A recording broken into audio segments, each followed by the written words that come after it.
Page 7, electronic game. Well, this looks kind of fun or ugly, whichever way you're going.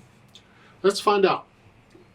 I look it over, I see it's about a page long. It's actually longer than that, but it's only a page of music to deal with. The clef signs are still treble and bass clef. Now we have one flat in the key signature. This is in the key of F major. So go do the scale for F major, one octave up and down, everything I explained in the video, blah, blah, blah. Okay. 4/4 signature, and I see a bunch of quarter notes and eighth notes and dotted half notes. Think we can handle all that. Both hands are busy, so I'm going to take it one hand at a time first. Make sure I understand what the hands are doing. And when I'm first doing this, I connect everything. We'll put in these staccatos and stuff later. So right now, it's third finger here. That puts the hand here. Remember the B flat. It's in the key signature, so it's in part of the hand position. So it's 1 and 2 and 3 and 4 and. No big deal. Well, so much for the first two lines. Now, go down to the third line. 1, 2, 3, 4. 1. 1, 2, 3. So, last line. 1, 2, 3, 4. 1, 2. G flat now. Just bring the second finger down. A flat, third finger. You're on the, we're just playing all these. So again, the second measure of the last line. 1, 2, 3, 4. 1, 2, 3. I know it sounds weird. It's supposed to sound weird. Just enjoy it. Okay. Left hand. Now this pattern of this, look in the left hand, you got an FC and an FD, and you're going back and forth. I don't recommend that at all. I mean, the notes are fine. I don't recommend using the thumb for everything. I really don't. They're keeping you in a beginner's fingering, a nice 5-finger position. We're starting to get out of it a little bit. Well, I suggest we get out of it a little more. On these FCs, I'm going to save the D, or the thumb for the D. So I'm going to use second on the C. I'm just 2, 5, 5, 2, 5. When I get this kind of a pattern in music, this is how I generally do it. It's 2 on the lower note. That's what I'm recommending you do. Then for the third line, now you're here. 1, 2, 3, 4. 1, 2. It's okay. Last line. 1, 2, 3, 4. 1, 2. We got the same notes we had in the right hand. So put the hands together. This should be interesting. Now, when I first put the hands together, I'm liable to hesitate all over. I don't care. I just want to know which fingers are working together. Here at the beginning, we're here. Remember the second finger here.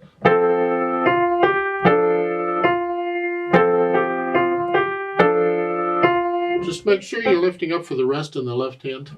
I tend to want to hold them down. 2. Now let's go down to the third line. They're playing basically the same notes with different rhythms. 1, 2.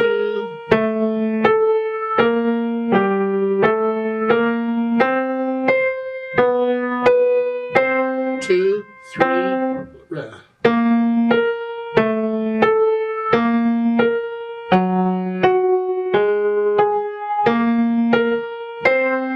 Wasn't that delightful? Huh? So once I get the hands working together, then I go over it carefully. You don't have to go over all of it. Go over the spots that need it and work out the hesitations. See, one of the problems we have in practicing, I do it, everybody does it, you know you do it, Tom, is we tend to spend a lot of our practice time playing stuff we can play instead of working on the stuff we can't play. Well, that's a real inefficient way to practice. When you're practicing, you want to work on the stuff you can't play mostly. And when you're just having fun with it, then you play the stuff you can play. So if the stuff, there's lines in here you can play okay, set them aside for now. Work on the stuff you can't play very well. Get it ironed out so it's all, you can play it all. Now, once I have the hesitations worked out, then I'll add in the articulation. The staccatos, I'm going to hinge it. They're short staccatos. I'm on the keys and I'm bouncing off.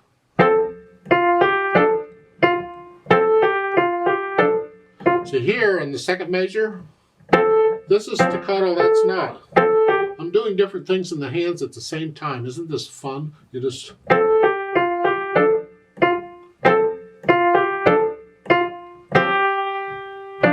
rest. So right hand comes up on beat 4 in the last measure. 1, 2, 3, 4. And then, now the last two lines they're all staccatos.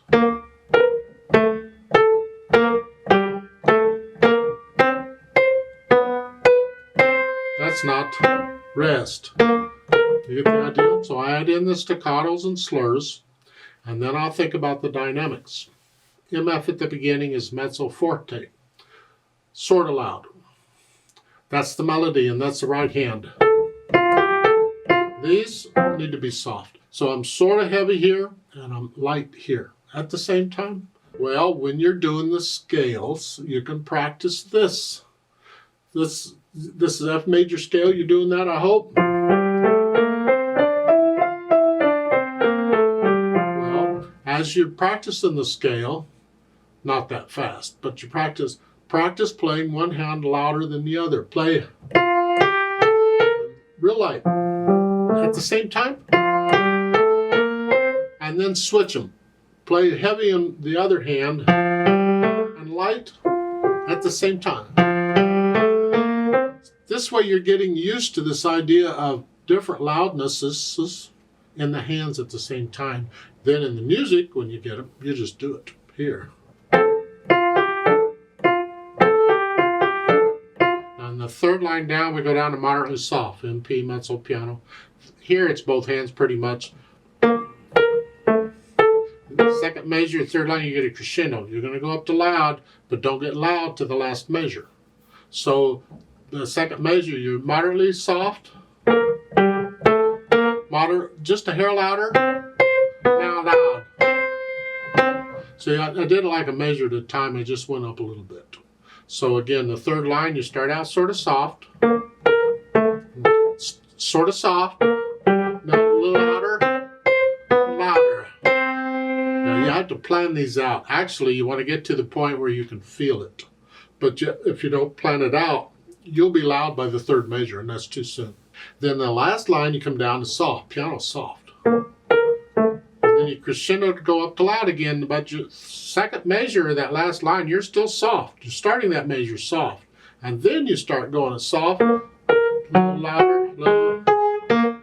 There, now you're loud. So plan it out so you don't get loud too soon. Then once I have the dynamics, then I think about the speed. Allegro. Well, good luck with that. It's fast, but it's got to be accurate. What can you do this?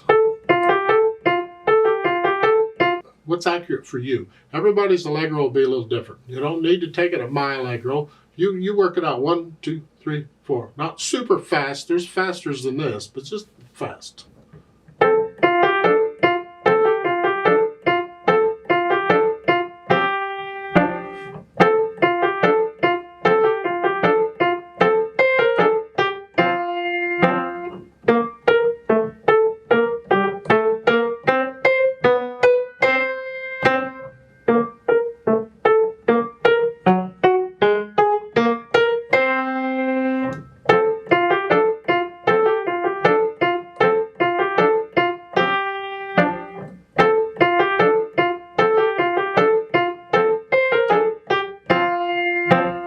That's my fast for now. With another cup of coffee or two, I might take it a little quicker. I don't know. Now the roadmap. The roadmap is what I call when do you go where? Because a lot of times you'd start at the beginning and just go to the end. You're done. Not always, and not here. When you get down to the bottom, you see the DC all fine above the staff. That's fine, not fine. DC, remember, means go back to the beginning. All fine means go to fine, and if you look around, you'll see there is a fine at the end of the second line. There's also a thin and thick bar line there. Remember, that's the symbol for the end of a piece. It means the piece ends there eventually. So the song is actually 6 lines long, because once you get down to the bottom, you go back and do the first 2 lines again. Let's play this together very slowly and check the notes and the rhythms. I'll do the staccatos and slurs. I'm not going to do the louds and softs. And we will do the DC all fine. So I'll give us 4 counts. 1 and 2 and ready and go. And 1 and.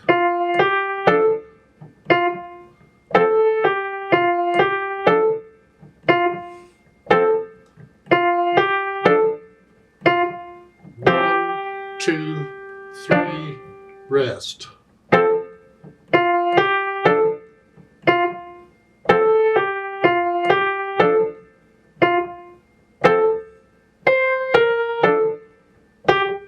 One, two, three, rest.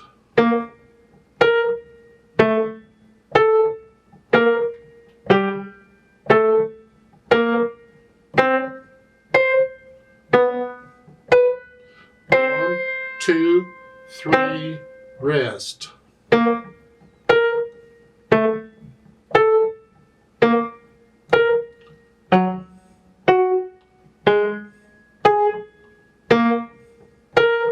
One, two, three, to the beginning.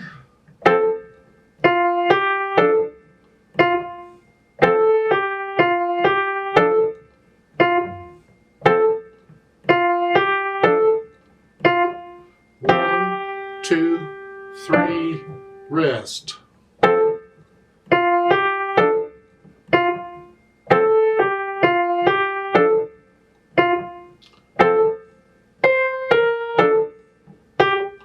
One, two, three, rest.